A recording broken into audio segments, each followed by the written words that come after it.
But like the best decision I've ever made in my life was moving out of my hometown. When I booked that flight to Houston all the way across the country, no family, no friends, literally me and my fucking suitcase. And it really just makes you lock the fuck in and realize like, yo, I have full responsibility of my life. A year ago today, I was working at Walmart. Graduated high school. Everybody else, was partying and all this stuff. I literally just cut off everybody. I was like, you know what? I love making content. Why not just make money while making content? So I thought about reselling. I saw other people in the online space. And I'm like, damn, if they could do it, I know I can too. I ended up meeting Cabs through Facebook. He started mentoring me, and a month later, dude, I started going crazy. I made $9K in a month, and then that same month I quit my Walmart job. So, and then it was a time where while Cabs was mentoring me, posted something one time. He was like, bro, I want to be on that bread scale shit. I want to move in with somebody.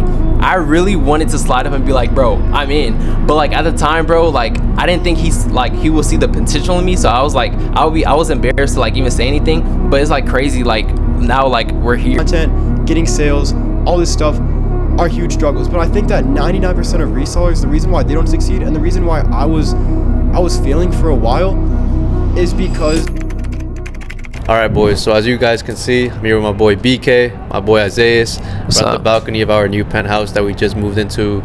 Was it 2 days ago? Yes, sir. And yeah, bro, this is fucking insane. We're just gonna be running I guess you could say a podcast questionnaire, just kind of chopping it up, talk about our experience with reselling, and just kind of see what's to come in the future, because we're definitely gonna run this shit up. We came here to lock the fuck in, just be surrounded by each other, like-minded individuals with the same mindset, the same goals, and just fucking run it up together, pretty much. So yeah, I guess BK, we'll start with you. If you want to just give a overview of where you're at right now and what got you into reselling. But so I started reselling probably about a year ago. I was working at a local grocery store, and I had gotten fired from my job. And I've always been kind of the online money space. I did growth operating, I did graphic design, I did social media marketing.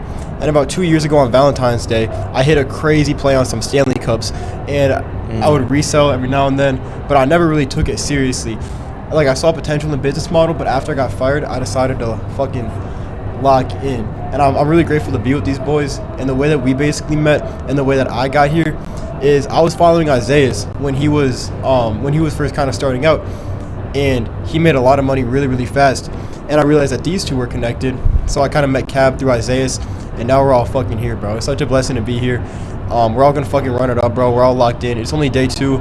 There's so much more work to be done. There's so much more left to go. But yeah, bro, fucking amazing opportunity. Hell yeah, let's fucking go. Isaiah, if you want to tell them about where you're at right now, how you started, how was the journey, and what got you into reselling. So a year ago today, I was working at Walmart. Graduated high school. Right after high school, I was looking for a job. It took me over a month. While everybody else was partying and all this stuff, I literally just cut off everybody, and I was struggling to find a job. I was applying everywhere. I would get denied. Nobody would hire me. I thought I was the problem. I eventually got hired at Walmart a month later after I graduated. I wasn't doing reselling at the time, but I was using my Walmart money to stream and stuff. 2 months later, I saved up $3,000 to buy my my PC setup and everything, and I started streaming off rip, and people would just clown me. I made clip pages. It was to the point where I would get more shares and likes, and people would just fry my shit in group chats and shit, you know what I mean? And I was so embarrassed. I would dead ass cry, bro, because it was the worst point in my life.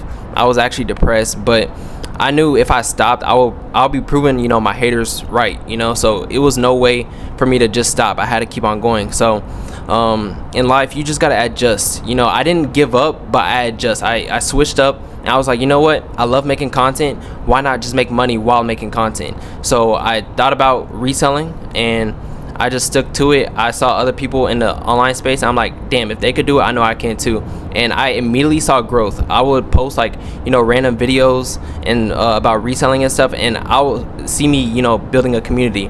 And I ended up meeting Cabs through Facebook. I met him through Facebook. He was trying to sell me essential shorts. I wasn't going for it, but I stayed connected with him because I was interested.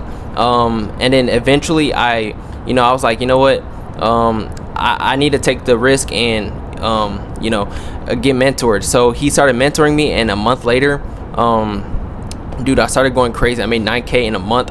And insane. And then that same month, I quit my Walmart job. And from there, it just went up. And now we're here in a penthouse, and I am so grateful to be with these guys, like, honestly, because this is something I would actually dream about, like, in high school. This is something that I wish, like, my local friends were on, but they were just bullshitting and stuff. And I'm just so blessed to be with these guys, and it's really up from here. Hell yeah, bro. Honestly, I didn't even know, like, all of that, like, the stuff that you just mentioned, like, all the way back with the streaming and stuff, and, like, people, like, clowning you, and you being, like, that being your lowest point. Can I say something more thing? No. Huh? Can I say one more thing? Yeah, go for it, yeah. So, and then it was a time where, while Cavs was mentoring me, I was, like, I was his, like, first, like, reselling mentor, and he would post, he posted something one time. He was like, bro, I want to be on, that bread scale shit. I want to move in with somebody. I really wanted to slide up and be like, bro, I'm in. But, like, at the time, bro, like, I didn't think he will see the potential in me. So I was like, I was embarrassed to, like, even say anything. But it's, like, crazy, like, now, like, we're here. You know what I mean? Like, This shit's fucking crazy. Yes, sir. Let's fucking go, bro. Bro, like, that's like the same thing that happened to me. Like, basically, Isaiah and Cab were gonna move in. It's kind of funny because Isaiah and Cab had this planned, and then I was the one. Me and Cab were on a one-on-one call one day, and I seen on his story, he was like, "Yo, like, we're trying to find a third to move in, whatever." And I was just like, "Shit, bro. Like, this has been a dream, bro. Like, I've always been trying to get back to Arizona. Fucking Cab's been trying to go to Arizona for a minute, bro. And it was really spontaneous, bro. But that shit was definitely worth it, bro. Like, we're all really grateful to be here. And it's crazy because, now that Isaiah was in the position where he felt like he, I'm saying maybe he wasn't, like, worth doing that shit. And I felt like I wasn't worth doing that shit. But, we kind of all still banded together, figured that shit out. And it's been a real blessing. So I just want to say that I'm really grateful for it. And, bro, there's no better spot to be, bro, than right here, bro. I'm not going to lie. Hell yeah. Fire, bro, fire. Yeah, boys. So, I mean, honestly, like, just hearing them tell them, like, just kind of talk about, like, their story, what they went through, honestly, just kind of even inspires me. Like, it even fires me up low-key. But yeah, as far as me, I actually started reselling when I was like 14, 15 years old. I used to resell like sneakers, PS5s, Xboxes, Supreme, Bape, back when it was like at its peak, and like, the hypebeast era was like, super popping back then. I was also a sneakerhead. I really love sneakers, so that's also like a reason why I was really passionate into like reselling. But then the market like just absolutely tanked around COVID, and I quit. I picked up different 9-to-5 jobs. I was like a dishwasher. I was working in construction. Fucking worked my ass off, and like in the sun, worked the painting job. I started a clothing brand. I started my own construction company. I sold my car, my brand new car that I just bought, which was a 2023 Civic at the time. Lost a bunch of money, and this year, that's crazy to think about. All of this shit happened this year. March or February 2025 is when I decided to go all in on reselling. I was absolutely dead broke. Actually, let me backtrack a little bit before that, just to give you guys like some more insights.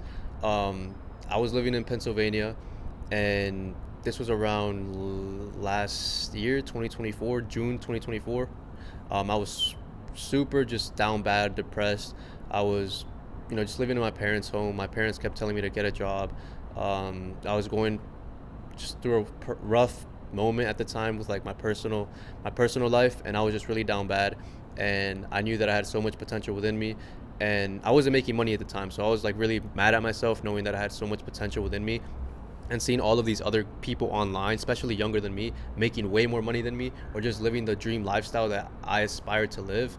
And, like retire my parents, fucking buy a nice house, buy the nice cars, etc. And I would just always wake up fucking pissed and with anxiety.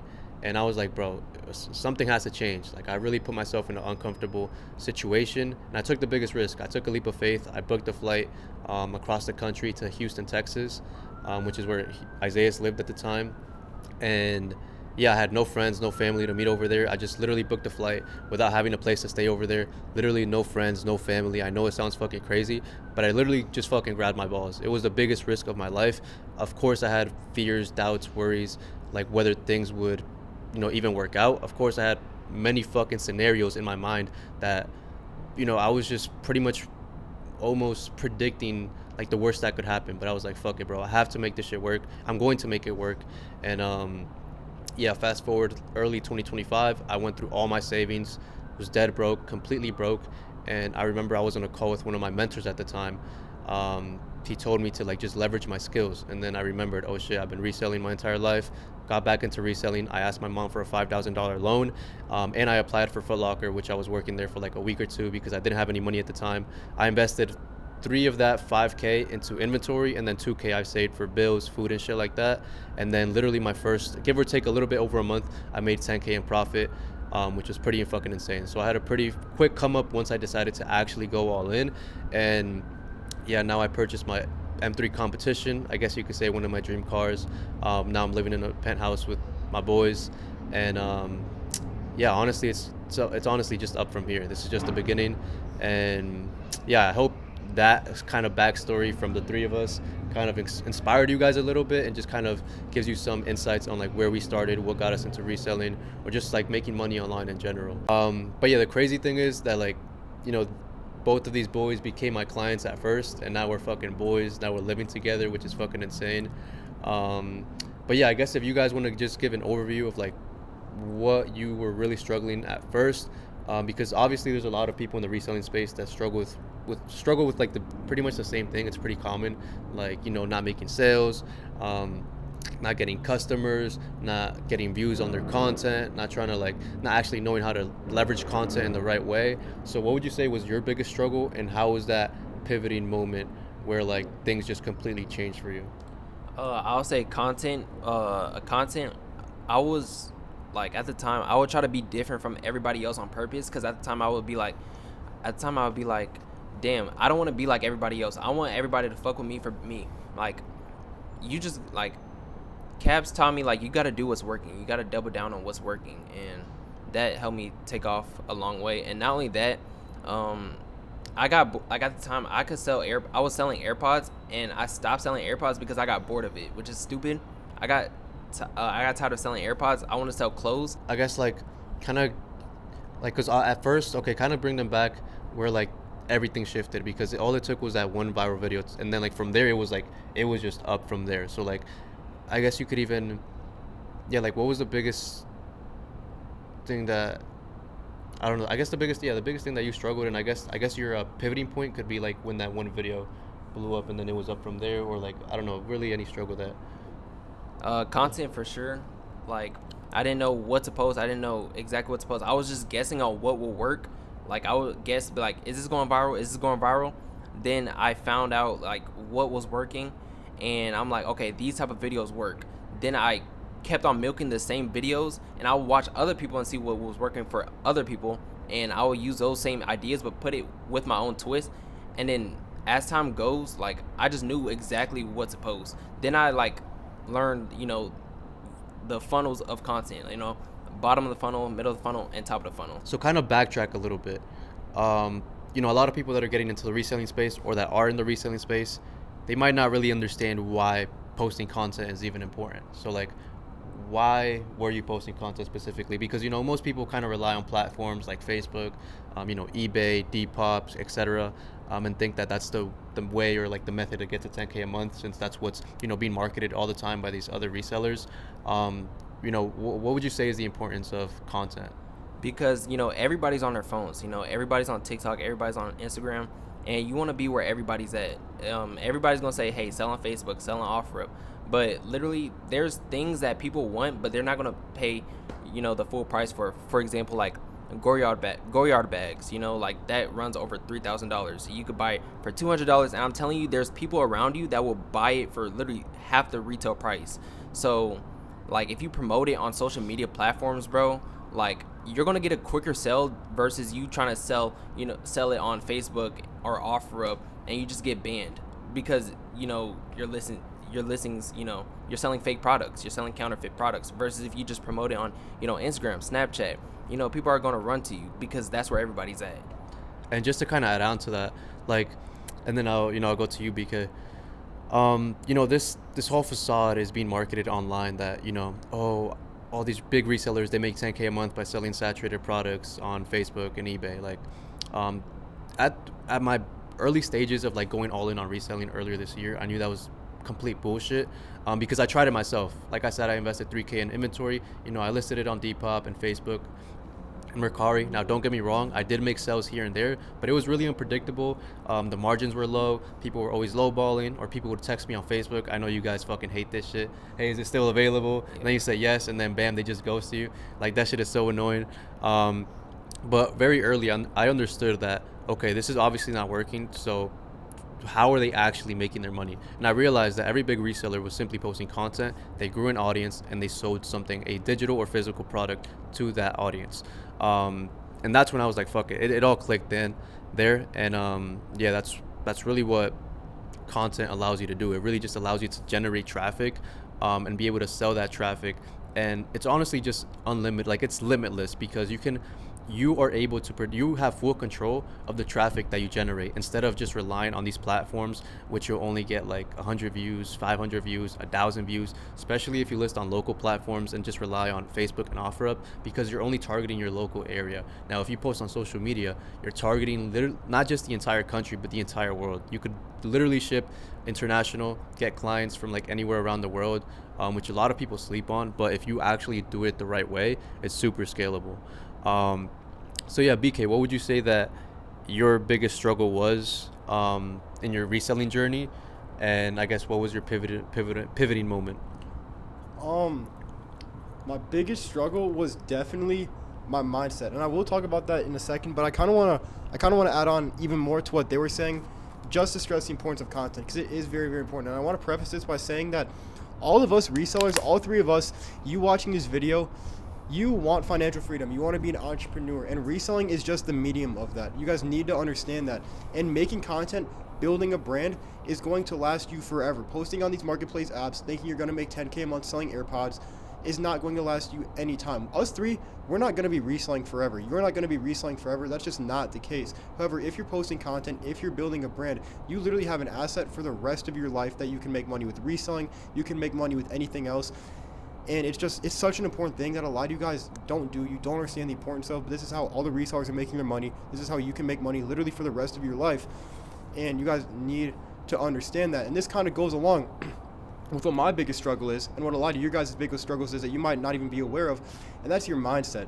Content, getting sales, all this stuff are huge struggles. But I think that 99% of resellers, the reason why they don't succeed, and the reason why I was failing for a while, is because of my mindset. And there's a lot of different aspects to it, but for me personally, what I struggled with the most is that I wasn't even really aware of the reselling space, because you guys are being marketed bullshit. You guys are being told lies every single day. Facts. And that causes you to kind of oversimplify the business. You think, oh yeah, I'm just gonna, take some pictures of some AirPods, I'm gonna list them on Facebook, and then I'm gonna be rich tomorrow. That's not really the case. Unfortunately, I didn't understand this, and a lot of you guys don't understand that the iceberg of reselling and just entrepreneurship in general goes a lot deeper. You need to have a lot more skills and a lot more understanding, and that's why people like us are telling you this stuff, because we don't, we were in your same position a year ago, 6 months ago, 2 years ago, where, we thought that we could get rich off selling AirPods and selling all this bullshit. Well, that's just not the case.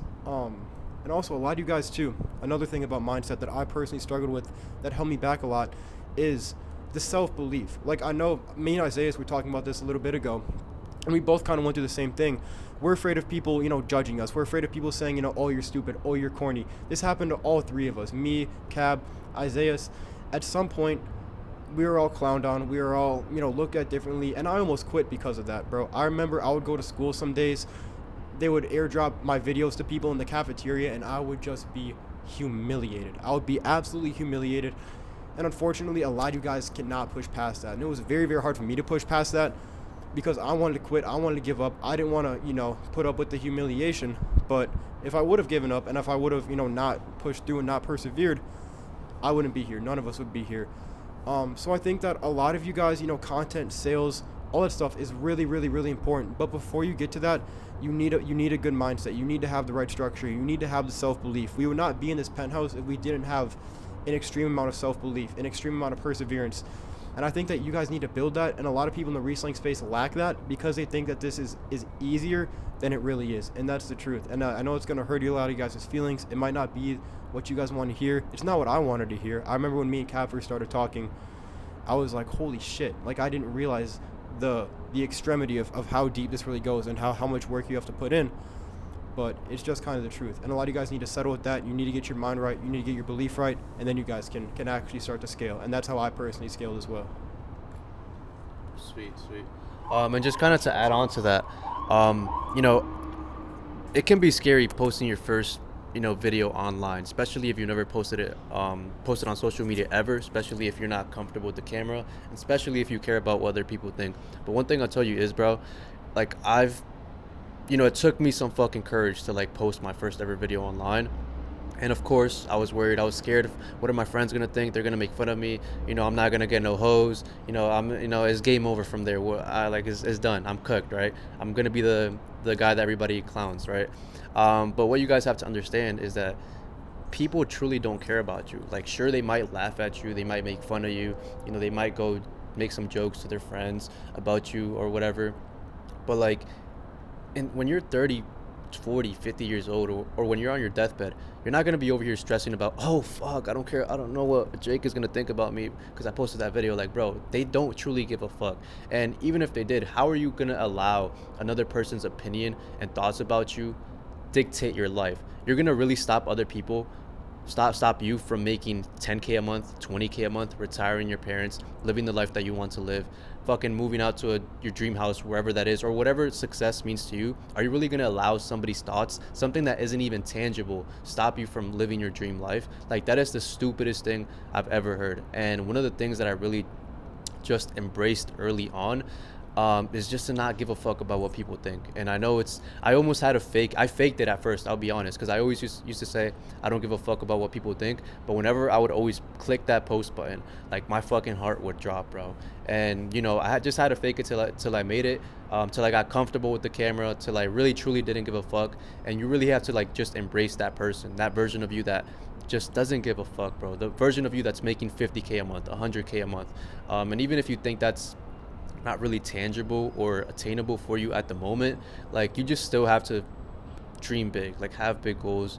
And don't let if other people that have thoughts about you, if other people are like really just fucking clowning you or whatever, like, bro, I don't know about you guys, but like, I just look at them like down here, like, no egotistical shit, but like, bro, who are they to fucking control my life? You know what I mean? Like, I could care less about what other people think. And I feel like all of you guys should overcome that if that's something that you kind of deal with, about other people's thoughts, or not them believing in you, because just kind of to like how BK said, mindset is really the biggest thing. And I've always been a proponent of mindset, self-development, and that's truly the fundamental and foundation that all of you guys should focus on before even getting into any business model. It doesn't even just have to be reselling, but your mindset has to be dialed in, because I promise you, reselling, don't get me wrong, is by far the easiest business model ever. And me and BK talked about this. There's literally no competition. Like, there's no fucking competition, bro. No competition. Every other reseller you guys see online, they don't operate like fucking business owners. And like, don't get me wrong, like, we don't work in a company, we're not fucking like corporate or anything like that. But when I just look at the competition, I realize like, they don't really want it bad enough. They don't even know what they're doing. And that just goes to show that there's so much opportunity in this space. But yeah, mindset is definitely like fundamental, super important. Nobody should neglect it. But yeah, what would you say, I guess, like, when it comes to like reselling specifically, what was like your biggest struggle? Like, was it like, the fear of like caring about what other people think, or would you say it's something that's a little bit more like tactical, or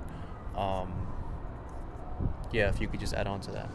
I would say my biggest struggle when it comes to like the actual like business side of things was making consistent sales, because from about like March to like June or July, I was making like, that was like my first like period of 10K a month, and I was so happy. I thought that I was gonna be making 10K a month for the rest of my life. But then just like all of a sudden, it's like my finger snapped, and I stopped making sales from probably like June or July up until when did I start working with you? Like mid October-ish, like October. I think around there. Yeah. Yeah, like October. Like I was literally making like zero money, and I would literally go to bed every single night asking myself, why is this happening to me? Why am I not making any sales? And that's one thing that I had to overcome. But then the reason why I really wanted to start working with Cab, and the reason why I really decided to lock in on reselling, is because I realized that if I had done it once, even if I was super far away from my goal, that I could do it again. So I started working with Cab, and we really focused on was the content, was the stories, all of the little kind of tiny tweaks that are going to make a really, really big difference in your business, that we're going to kind of, start to introduce and start to talk about very, very soon, are the things that I personally started to lock in on. I started to make consistent sales. And once I did that the second time, and I made my second round of making $10,000 a month, I realized that once you build the skills once you see success once, it doesn't matter how much you lose, it doesn't matter how much debt you go in, you can always kind of do it again. So that was really helpful for me. But I remember when I wasn't making consistent sales, like I thought it was over for me. I thought my reselling business was done. I thought I should quit. I thought I should give up. Until I really locked in on social media, because that is kind of the powerhouse of reselling right now. It's not going to get any easier than this to start reselling right now, especially with there's so many gaps to fill, so many people not doing really anything in the space, where you can provide so much value. And once I started to do that and kind of realized where the gaps were, I started to really make consistent sales, and that taught me that I could do it over and over and over again. Because a lot of people think that, I just need to post content, I just need to post unboxing videos, whatever other people are posting, before and after videos, but that's really not the case. You can go viral, generate millions of views, and sure, you can make some sales 100%. I'm not saying you won't if you make a viral video, but honestly, a lot of people, I notice that they lose like a bunch of sales, like thousands of dollars, whether they're selling vendor links or whether they're selling physical products or even info. But just because they don't have like the right infrastructure or like the right system on the back end, I noticed that people just lose tons of leads and a bunch of sales. So what would you say you implemented on the back end, or what kind of what kind of back end work helped you out? So I would say, kind of backtracking a little bit, I think that the biggest thing, it was a lack of knowledge at the start, because everybody kind of understands the idea, like Cab said, like everybody kind of understands that like they need to post content to make sales. Like some people do it, some people don't, but that's generally kind of understood, and that's where I was at. And one of the things that I think was the biggest lever to really actually getting, turning those views into sales rather than just being dead leads, was actually taking my reselling business, taking my content, taking my Instagram page, and actually turning it into a real personal brand. Because the thing is, with a lot of these resellers, they post the same exact videos. Like if you go on Instagram and look up hashtag reselling, people will be reposting other people's videos, people will be using the same scripts, the same content. I hate that shit. No, for real. And if you want people to buy from you, you need to differentiate yourself. You need to have some sort of unique mechanism, some sort of unique factor. So for me personally, like what I did to implement a little bit more personality, was like things like, for example, the stories were things where, more raw, kind of unfiltered videos where, yes, I would have those videos where I try and, go viral and get a lot of views. But then I also had those videos where I actually got people to get to know me and want to buy from me, and didn't just view me as another reseller, right? Because whether you're running a high ticket, whether you're running a low ticket, this is something that we've all implemented. Like people need to know you, they need to like you, they need to trust you, and also community helps a lot about that. Creating a brand and then turning that brand into a sense of community. I think that's what really, really helped me actually lock in and turn those views into sales, and also just being a relatively good student as well. Not knowing that I don't know everything and being willing to adapt, willing to make changes. I think that's another thing which kind of loops back to mindset as well. But there's a lot more that you guys don't necessarily know, that you don't understand, and you guys need to keep an open mind if you really want to actually make money, especially with social media reselling. So we know that a lot of you guys struggle with reselling and actually scaling your business. So we're pretty much gonna give you guys like a step-by-step blueprint or like a step-by-step guide that you guys can follow and of course implement if you actually want to see results. And yeah, I mean, we're not really gonna do a Q&A since we don't have any questions in front of us, but we could definitely run that sometime very soon if you guys just let us know in the comments. But yeah, we'll give you guys like a step-by-step blueprint. I guess, Isaiah, if you want to start off with, I guess, how you would, let's actually do this. How would you start if you were starting from complete scratch, from zero? You're not making any money on with reselling at all, but you have maybe, let's say, a couple hundred, $1,000 in your bank account. how would you scale to 10, 20K a month? To be honest, I would start off simply just by finding a product that everybody wants, that everybody's looking for, and not what everybody else is selling. For example, like designer bags. Right now, it is about to be Christmas time. It's Q4. Not everybody's gonna, spend so much money on, a designer bag. Like for example, a Goyard bag. So you could buy a Goyard bag for like $200 and then resell it for literally $1,000. Before I buy my product, before I find out it's my winning product, I would pre-list it on marketplace apps and on Depop. Create my Snapchat account. If I get customers hitting me up, I know that's my winning product, so then I'm gonna go ahead and purchase that product. And then as soon as like when the product is halfway here, I'm gonna boost my listing because I know that's my winning product, and that increases the chance of me actually selling out that product. And then when that product actually lands, I'm gonna start creating content. I'm creating content around that product, basically promoting my product. Cool.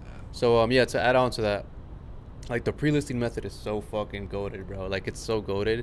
And I mean, I feel like it's pretty self-explanatory. And if you're already in reselling, you already have experience, then I mean, you should already know what it pretty much means. But yeah, this is the exact same method actually that a new client, Justine, that just joined 2 to 3 weeks ago, implemented.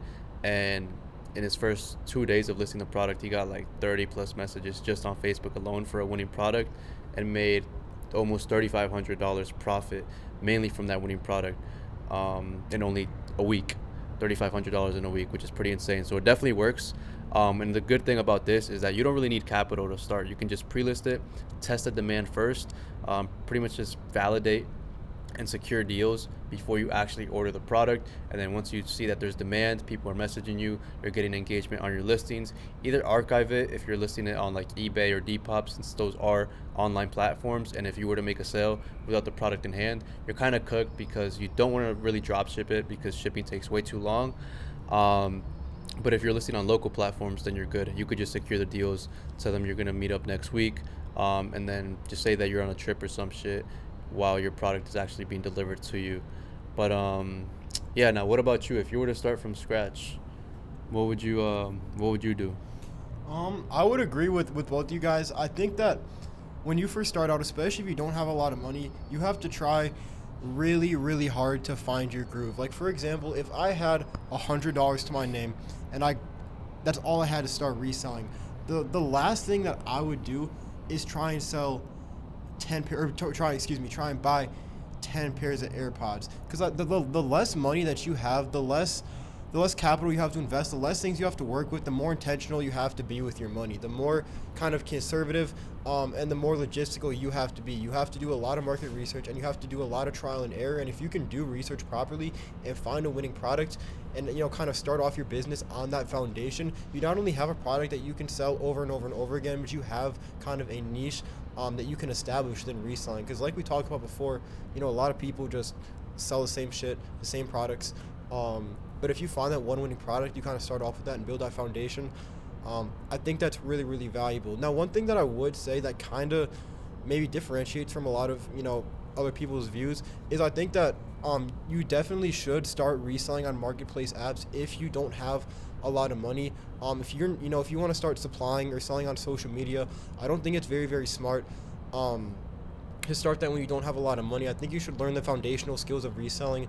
You should learn how to actually do it for yourself, so that way when you do kind of go into the higher leverage business models, like supplying, like social medias, whether you're selling links, physical products, whatever it might be, you can actually not only provide value to people, but actually build up a brand and be coherent in what you're talking about. But I think that you really should do a lot of research.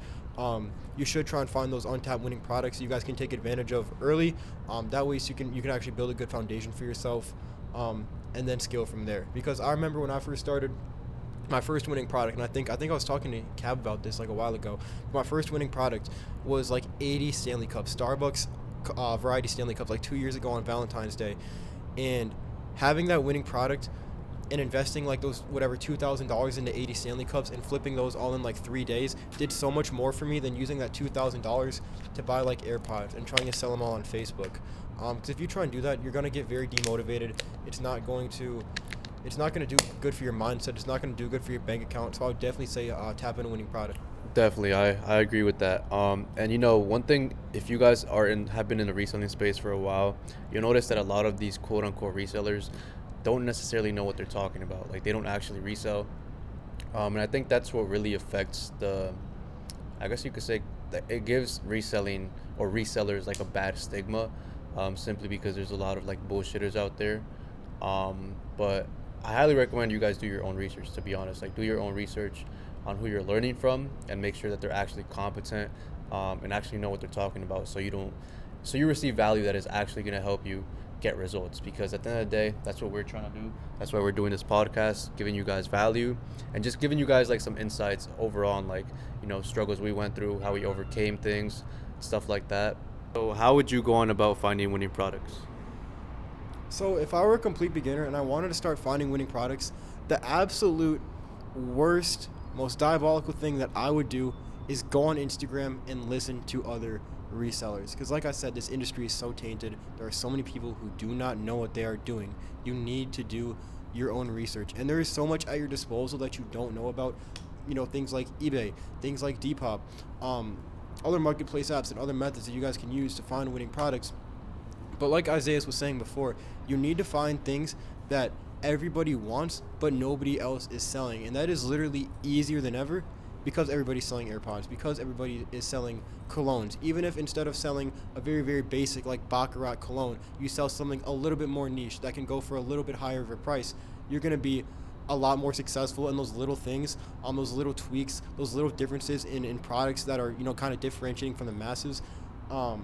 I think are going to make a very, very big difference. So I think it's a lot about being creative. It's a lot about understanding the market, and you also have to be critical about how you think. You have to actually use your head, and obviously go off data, yes, but I think that a lot of it is just like thinking about the world around you as well, and just like the climate of how things are going, and just kind of like being smart. You know what I'm talking? You know what I mean? Yeah, yeah. And just to kind of add on to that, because if you follow me, then you guys know that I kind of take two angles. Like I have certain opinions about this. Like I always talk about unsaturated winning products, and I kind of shit on like saturated products like AirPods and cologne and stuff. But like selling colognes, AirPods, clothes, sneakers, like that's still extremely profitable, but only if you do it the right way. So let me explain. If in order to maximize profits, you want to do both. You want to be position yourself as a supplier for these, you know, products like cologne, sneakers, you know, maybe designer bags or clothes, but you also want to be selling these unsaturated winning products that have huge profit margins, that have huge demand with no competition. So I'll tell you guys a little bit about like what I did personally. So this was like around, I mean, I really fucking cooked like I think like 2 months ago, and I was going absolutely fucking crazy. I was supplying AirPods. Yes, it's quote unquote saturated, but since I had an audience, since I had customers, since I had recurring clientele, it was pretty much just easy money at that point. I just had a VA, which is a virtual assistant, just managing all of my DMs. That was completely outsourced. I did not have to manage any DMs at all, which saved a lot of my time. And you guys are definitely going to have to hire a VA, for like $4 an hour, super, super cheap once you're actually at the point of scaling, because, you know, you're going to get to a point where you don't have time to close all DMs, to just be replying to people all day, you know, fucking customer service. It's very time consuming. And if you really want to scale a business, you can't be working on those low leverage tasks, because you need to really work on what's pushing the needle. So for example, it could be, you know, building out some fucking resources. It could be, you know, posting content. That's a really high lever that you should always focus on. Or doing market research, finding new winning products, making sure that the suppliers actually producing one-on-one quality and stuff like that.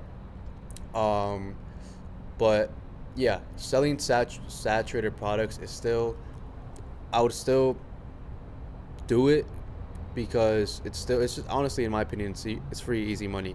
But when you look at unsaturated winning products, like you'll see way, way, way higher demand and higher profit margins, and those type of products, which I'm not going to mention in this video. If you know, you know, but obviously you guys don't know like what's kind of like in the inner circle. You want to tell them how much? Okay, before I do get into this, I don't know, did I tell you about this product, about the product that you, I think you know about this product, Which one? the one that sells for like 1300. That's not golf clubs, right? Is it in No, the, no, no. Is it in the dashboard? Yeah, yeah, it's in the inner circle, student dashboard. All right, whatever. Is it the one that we were gonna go like half on, like all of us? Yeah, yeah, yeah, Yeah, yeah, yeah, yeah, of course, yeah, bro. yeah. Hell yeah, bro. Nice. Yo, Yo, editor, cut this off, cut that editor. shit Cut off, that shit bro. off, editor. Throw him off the balcony. Yo, but yeah. So pretty much we got a product that resells for $1,300, and product from the cost of the product from the supplier is 100 per, and it sells every single fucking day. So like, yeah, that's currently in production right now. We're about to absolutely cook, and we have some other products as well that resell for 600-700. Retail is always also $100. Yeah, I think we got to throw them off the balcony. I'm not gonna lie. It's like, nah, but yeah, we got a bunch of winning products on the back end. But as I was saying, like, if you position yourself as a supplier and you're also selling unsaturated winning products on the back end, or not on the back end, but like at the same time on platforms like eBay and Facebook, and the reason you also want to list the unsaturated winning products on these, platforms like eBay and Facebook, because you're selling directly to customers, and that's how you're going to maximize profit margins. And the cool thing about unsaturated winning products is that nobody has access to these products. Like, there's no supplier that has these products. Like, it doesn't exist besides the suppliers that we have access to, because we have a secret method, which I'm not going to name on YouTube. But you want to do both. That's how you really maximize profit margins. And yeah, I just wanted to make that clear, because I know a lot of my marketing kind of like shits on saturated products. But if you have a brand, if you have clientele, then you should definitely be selling these products. You should be supplying them. But what I really shit on is pretty much relying on selling platforms like Facebook and eBay and Mercari to sell these saturated products, because there's so much competition. But I definitely always promote and talk about selling unsaturated products on these platforms to maximize profit margins. But yeah, is there any specific way that you would go on about, finding winning products, or I guess your experience with winning products? Going on eBay, finding out, like checking out the last sold items within the past 48 hours, and then checking to see like what's the most sold. For example, like puffer hoodies, North Face hoodies, they go insane. They go crazy. You buy them for like $50 and you resell them for like $150. Like, that's $100 profit. That's a cook. Like, really just basically like just doing your research. I know, Isaiah, you just recently launched your high ticket. You signed a client as well. So Yeah. Congrats I think you signed 2 clients. Yes, sir. Tell them about your experience, or I guess your client's experience with, after joining your program and, making their sales with the untapped winning products.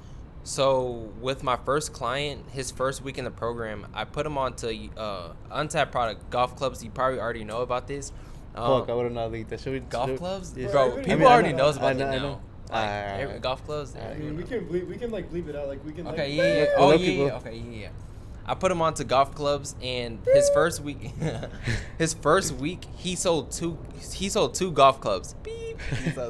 He sold two golf clubs, and he made killing my margins. He made over $1,000 profit. He made over $1,000 profit, just waiting on him to reinvest his money into more products. But my second client, he just got onboarded 2 days ago. So I'm working with him currently, but my clients are going crazy right now. Well, my first client, he's going crazy right now. Yes, sir. Yes, sir. What would you say you've learned, like, after launching your high ticket and building out your own mentorship? What would you say, and like after having your own clients and kind of seeing what they struggle with, what is one of the biggest things that you've noticed, most common resellers struggle with? I guess based on your client's experience. Let me think. Content. They struggle with content. Well, just like me, I struggle with content as well. No, I was just thinking about his. Yeah, I know.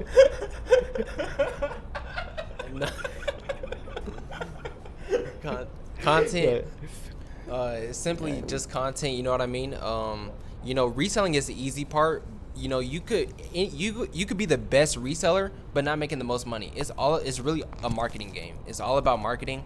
Like, you could be the most mid reseller, but be looked at as the top dog just because your marketing is on point. So I feel like marketing plays a big point in this business, and yeah. Nah, that's facts. That's facts. Cap's done checking out. Sam, is there anything else that you like to add? No, I just gotta make sure, what if like the husses is watching this video too, type shit. Always gotta, make sure I look good. Yeah. But yeah, I mean, I guess, is there anything specific that you would do when it comes to finding winning products, or what would you say? Matter of fact, based on your experience with, you have a Discord server, you have a lot of people asking you questions, because you have an audience, of course. What would you say is like one of the most common things or struggles that you notice like a lot of resellers struggle with, and how would you actually help them find a solution to that problem? In terms of like winning products, or just kind of in general? Just in general with reselling. That's a good question. Because I feel like honestly in the reselling space, like, I mean, they're the same. I feel like the same questions always arise. It also depends on like what level you're at. Like there's always the beginner type of struggles, there are always like the intermediate struggles, and then there's like the more advanced struggles like at scale.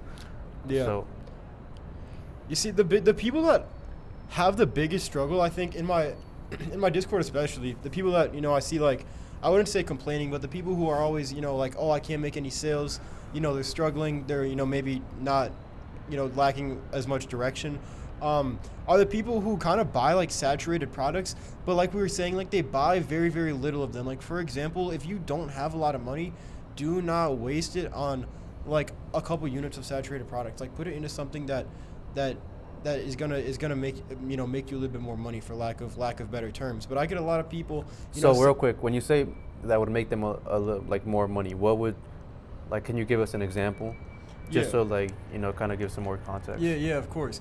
So a lot of people, I have an AirPod supplier channel, so I supply AirPods to a lot of people, just like Cab used to do, and Isaiah does as well.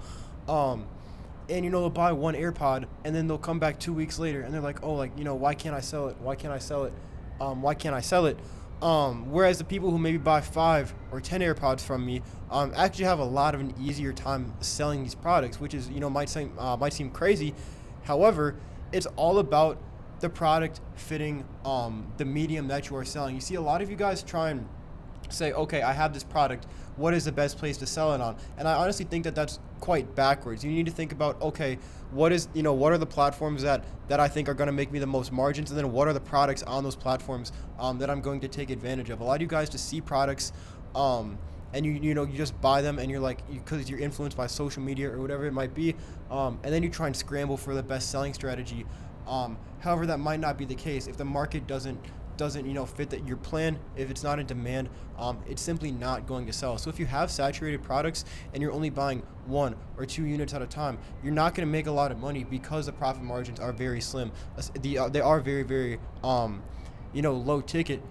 And I think those are better to definitely be supplying once you kind of start to get to that level. The people who see a lot of success, and a lot of people, because have been kind of getting exposed to these untapped winning products, a lot of people in my Discord who are posting things like, golf clubs, posting things like coach bags. Coach bags are doing pretty decently well right now from what I've seen. Those are the people who are making a lot of money, and the people who are scaling fast and also reinvesting that money into their business. I think that's another big thing that I see a lot of people struggle with, is they order one AirPod. If they don't have a lot of money, they sell it for $100, and then they order one more, and they just keep rinsing and repeating that same cycle, and that's not gonna really get you anywhere. So you not only have to be smart with kind of where you are at situationally, and play your cards right for where you're at right now, but you also have to be reinvesting the money that you make in order to kind of get to that next level. And I think those are probably the two most biggest struggles that I see people think, and the two most valuable answers that I could give to those questions. 100%. And a couple things actually came to mind when you were talking. So shit, I could fucking speak about this for fucking hours, low key. I'm not gonna lie. So one thing that's very important is like just most people don't do, simply because they don't treat reselling as a business. And I've like brought this up many times. Like, you guys need to be tracking data and be getting direct feedback from your content, your clients. Now let me give you guys an example of what this means. So like, it actually, you guys can actually not only consume this information, but somehow apply it, so you guys can actually at the end of the day, we're trying to give you actionable steps so you guys can watch this video and actually make some money from this, right? So you guys want to track your data on products and content. So let me give you guys an example. Like, on your sales, you guys want to have a tracking sheet where you have a list of all your products. And once you make a sale, you always want to track exactly what platforms you sold it on, how much you got it for, how much you sold it for, the return on investment. Like I said, which platforms sell the best, what date is sold, how long after you actually received the product you sold it, and all this information is gonna pretty much give you it's pretty much data. And once you have all of this data, you know which products sell the best, you know which products have the higher profit margins, you know which products sell the quickest, highest volume, highest ROI, which platforms are selling the best for you. That's when you have that data and information, that's when you can double down on what's working. And that's pretty much all you have to do, literally double down on what's working. And I noticed that a lot of resellers just kind of get stuck because they just fucking play a guessing game. Like, they just throw shit at the wall when it comes to content, making sales, listing random products on these different platforms, and hoping something sticks. But at the end of the day, like, if you want to scale predictably, you have to be tracking data and make action steps based on that data, right? Because data is pretty much firm. Like, it's just facts. Like, it's something that is proven to work. So why would you do something else that contradicts that data and feedback? It doesn't make any sense. So yeah, tracking data and getting feedback is super important. Like, if I were you guys, I would even do, like, if you guys are supplying, I would even have like a questionnaire that you send all your clients. Like, for example, like, you guys could even do this as well. Like you guys should dead ass actually do this. And I'm gonna do this too, is give your clients that purchase from you like a little questionnaire with a few questions, and in return offer them like a $10 discount on their next order, or some sort of percentage off on their next order.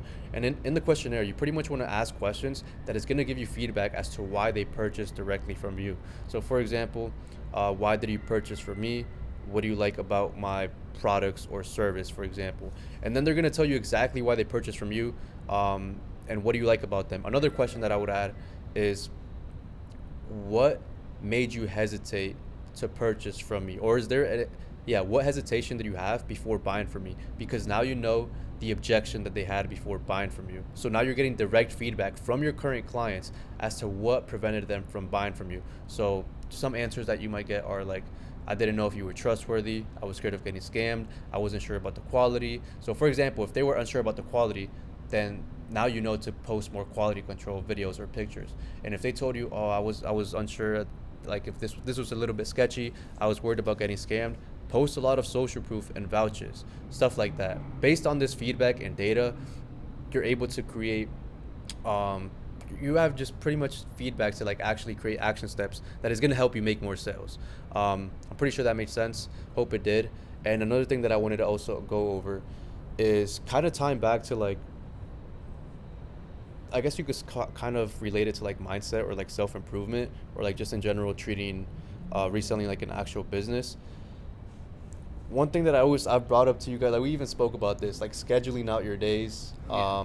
That's super important, because that's how you truly maximize productivity. And that's why I'm saying that there's no competition, because nobody actually takes this shit serious. Like, you should be planning your days the night before. Like, I don't know about you guys, but every single day, like the night before, I plan out like every single hour of my day, exactly what I'm doing. So as soon as I wake up the next morning, I dial in my morning routine, I lock that in.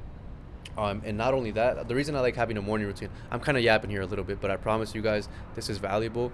After I dial in my morning routine, which is like an hour and a half, I'm already like completing tasks. So it's setting the tone, and I'm getting these little wins and getting these dopamine hits, and I'm like already, I feel motivated to get more shit done. Like, I'm on the right track, instead of me like scrolling as soon as I wake up, because I'm literally frying my brain. But you'll notice if you like do shit like that, where you don't actually like plan out your day or stuff like that, like your mind is just foggy, you don't have much clarity, you can't really focus. And just overall, having a dialed morning routine and planning your day is going to pretty much also allow you to just know exactly what you're going to do. So you don't have to waste fucking brain energy on like thinking, what should I do? Should I do this? Oh, I got to post content. Oh, I got to do this. And then pretty much just let random miscellaneous tasks or ideas that come to mind throughout the day affect your day, because that's how you just, that's really unproductive, because you're kind of just doing random shit and hoping, you make 10K a month randomly without actually executing on a game plan. But yeah, that's also something else that I wanted to kind of go over. Anything you want to add to that, Isaiah? Yeah, basically what he said. I definitely something I have to work on. Scheduling my days. That's something I definitely have to work on myself. Yo, real like quick commercial break. You guys cannot lie. We're like the flyest resellers out here. That shit. Like y'all can't even lie, bro. We all got, oh shit. Damn, I need my spider hoodie. I got the reseller. Fucking bro's Reseller first DH haul. The reseller starter pack. He has the denim tears pants, spider hoodie, Jordan 5 off. I guess if you want to add on to that, you got anything to add? Yeah, so I would say, personally, like when I started working with Cab, bro, my days were fucking cooked, bro. Like I would doom scroll in the morning, bro. I would fucking like watch, bro. I'd watch Netflix until like 3 in the morning, bro. He knows about that, and he used to grill me so fucking hard for it. But like you guys might think it's like, oh, like some like guru bullshit, or like some like oh like making your bed in the morning is gonna make you $100,000 type situation, when it's really not that. Because what a lot of you guys don't understand is that everything that you do compounds. Like the more action you take, the more important and valuable that action becomes. And there's no compounding without consistency. So if you are not getting up and doing not necessarily the same thing, but if you are not doing the right tasks every single day, then those right tasks are not going to become important, and they're not going to become valuable. Because doing the right thing for 1 day or for 2 days or even 1 week is not really going to get you anywhere. So you need to make sure that you are doing the right things day in and day out, weeks in and weeks out. And that's why it's important to really have a structure, not only just like behind your day, but just have an intention with everything that you're doing. Like a lot of, like Cab was saying before, a lot of resellers don't treat this like a business. They don't treat it with something that they actually have intention with. And if you don't have intention behind your day, if you don't have intention behind how you want to run your business, you're not going to get anywhere, bro. You're going to be a broke 9-to-5er like the people down there, and it's going to really fucking suck. But that's honestly the biggest thing that I think has changed the way that I run my business, and just my life in general. It really has changed my life. Scheduling my days, which seems like such a minuscule thing, but it helps. It helps a lot. But kind of going off the topic of big changes, Isaiah, what do you feel like the biggest change that you have made, kind of not necessarily in your business but your personal life, that has really helped you kind of get to where you're at? To be honest, being way more productive. Like I used to doom scroll. Well, still have trouble doing it sometimes here and there. Probably like before I go to sleep. Just consuming random content that has nothing that benefits me in no way. But as soon as I stopped doing that, like I would like just do something actually productive, like with my business. Like that helped me a lot. Yeah, and one thing you guys should always like keep in mind, bro, like I know this like all this scheduling your day, having a morning routine, it might sound like a little fucking pointless and stupid. But I'll tell you right now, the version of you that's doom scrolling, that's staying up late, watching fucking Avengers, like Bro, it's the Flash, bro. Smoking vape, like stuff like that. No shade, bro. Watching fucking Mexican cartoons at fucking 1 in the morning. I got a clip. Hey, editor, insert the clip. What are you watching, bro? Bro, you gotta take notes. Yes, this fucking retard, bro. This is how I'm gonna scale to 50K a month. This is my mentor, bro. Hell fucking. I gotta take notes. Make sure you gotta take notes. Bro, what the actual fuck? Alright, bro, chill out.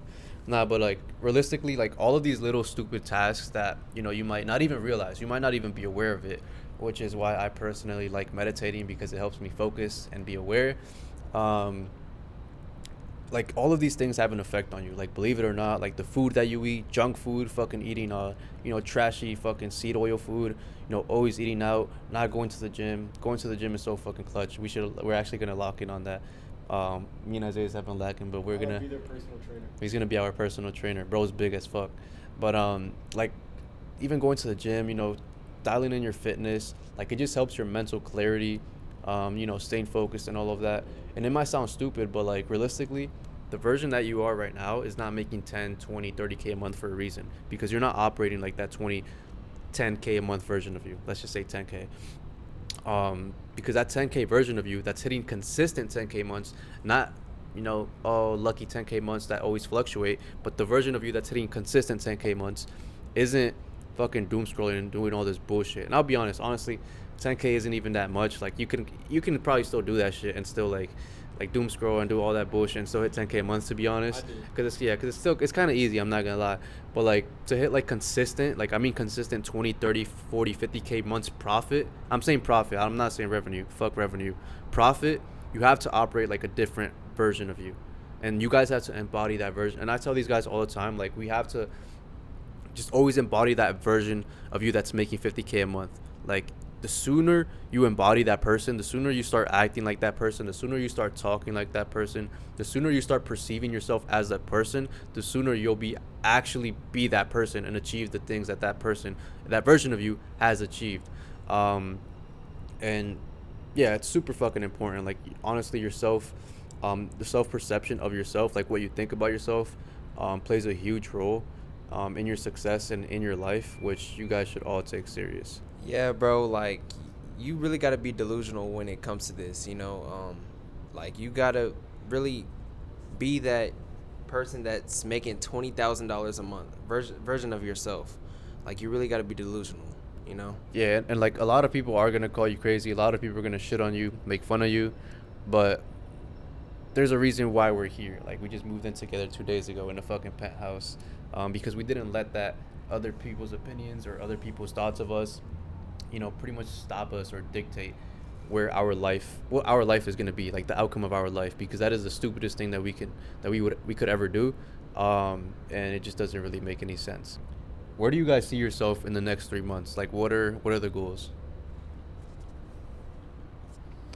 I have a couple goals. The first goal, well, so by the time we're out of this penthouse, so 6 months, I want to be making 50K a month. That would be absolutely amazing. And I think that, you know, like with the support that I have now, like even these past couple of days, like I've just been like so much, I don't want to say locked in because, you know, we've been moving, and we haven't been operating the way that we necessarily should, but I can see the vision, and I can see where, you know, very, very soon we're all going to get to that point where we're dialed in, we're laser focused, and the only thing that matters is our goals. We don't know anybody. I mean, we know people out here, but we don't have any family out here. We don't have any distractions out here. The only thing that all of us are working on is our dreams and our business. And I know that we all have monetary goals, and I think that us being here is going to make it much, much easier to hit those. So number one, 50K a month. Number two, dream car. I'm not going to leak it. Just know we're going to have a fucking crazy lineup, bro. Crazy fucking lineup. Crazy content coming soon with the new car. And then I would say connections as well. Another thing that is, you know, I've been thinking about a lot too, is that we have an amazing opportunity here. You know, we're very, very young. We're very, you know, fortunate to be living in a really, really nice penthouse, and we have every opportunity possible to make connections, you know, for now, for our future, you know, business endeavors, whatever it might be.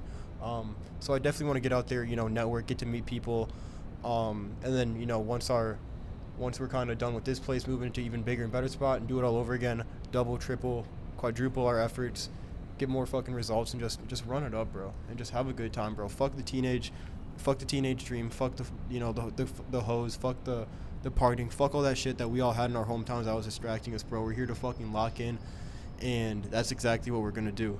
Isaiah, what are some of your goals, bro? Real quick, I do have a question for you, Braden. How would you say, what kind of role would you say being surrounded by like-minded individuals, like in person or even like online communities, maybe Discord communities, or just having connections with other like-minded individuals or other resellers, but, you know, just other like-minded individuals in general, how big of a role would you say that plays in your success? I would say that if I had to start my business with either $10,000 in cash, or I was dead broke and I could have two people that were on the same exact page as me wanting the same exact things, I would be dead broke and have those people 100 times out of 100 if I had to make that choice. Because being around an environment where not only, you know, can you share insights, can you, you know, share ideas, share goals, is really, really important, but also your energy feeds off of each other. Like this fucking dude, bro, this is the most fucking locked in dude I think I've ever fucking seen in my life, bro. And I'm a competitive ass person, bro. Like I'm not just gonna sit here and fucking be a bum and watch him like lock in. I think that should be a very a three-way thing with all of us, bro. It eliminates the option to just sit by the sidelines and watch other people make money. Like you see all these people on social media making money and you feel like you're sitting from the sidelines, but when you're actually a part of that group and you're a part of kind of an aligned vision, it just makes things so much clearer, so much easier, and it also makes things a lot more achievable as well when you have people working on the same thing.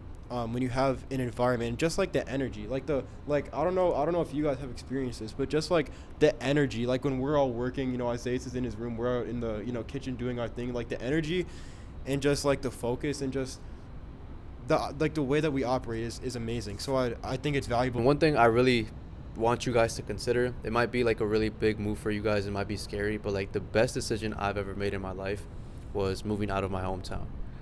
When I booked that flight to Houston all the way across the country with no family, no friends, nobody to rely on, just pretty much me, literally me and my fucking suitcase, I really put pressure on myself, and it really just makes you lock the fuck in and realize like, yo, I have full responsibility of my life, right? And nobody is coming to save you, bro. Nobody's coming to save you. And like, I know how devastating and like depressing it could be, like just being in your hometown where you're not surrounded by like-minded individuals. The only people that are surrounded by you are people that have no ambition, have no goals, don't have the same mindset, don't have the same goals, have nothing going for themselves, don't want to do anything with their life, just want to go out, smoke, drink, go to parties. It's not really a good environment to be in, especially if you want to like actually just overall not just make more money, but like just overall improve as a person, right? So yeah, I just wanted to emphasize on that. Like, moving out of your hometown is super, super important. And yeah, I think like the fact that we all moved in together in a fucking penthouse at a young age, is honestly like a fucking, it's gonna like really just fucking, it's an up spiral from here. You know what I mean? Like, there's so much upside and no downside from here. But yeah. And Isaiah, I know that we're kind of in the same boat. Like I'm 17, you're 19. We're both very young, and this is kind of both our first opportunity to move out of our hometown and shit. And like for me, bro, it's been pretty surreal. It's been scary. It's been exciting. It's been a lot of things, bro. So I guess, like, how's your experience been? Like, not only with like kind of like accepting that you're moving away and actually making that decision, and also like getting in the groove of it in your first couple of days here. Like, how's the experience been? Dude, I'm not gonna lie, I had like so many mixed emotions. Like, one second I'll be so excited, and one second I'll be super nervous. Like, another second I'll be super scary. But at the end of the day, bro, like, this is like an opportunity, and it's like, it's something that I don't want to miss, because at the end of the day, like, this is something that I've been wishing for since I graduated high school, like something I've been dreaming about, and this is something that I'm not letting this opportunity go, because you never know, like, I'm never gonna have this opportunity ever again. You never know, so it's a risk that I was willing to take. So yeah, and it is a big risk. It's a big risk for me as well. But a lot of you guys don't understand. Whether you're down to your last $100, and you don't want to start reselling, or you're taking maybe even a bigger risk, almost every single risk that you take can work in your favor if you just put in the work and do the right things. Like, whether it's wasting your last $100 on reselling, whether it's taking a risk and moving out of your hometown and not knowing, if things go wrong, what's going to happen? If things go wrong with my reselling business, what if this happens? But bro, what if everything goes right? What if you actually lock in?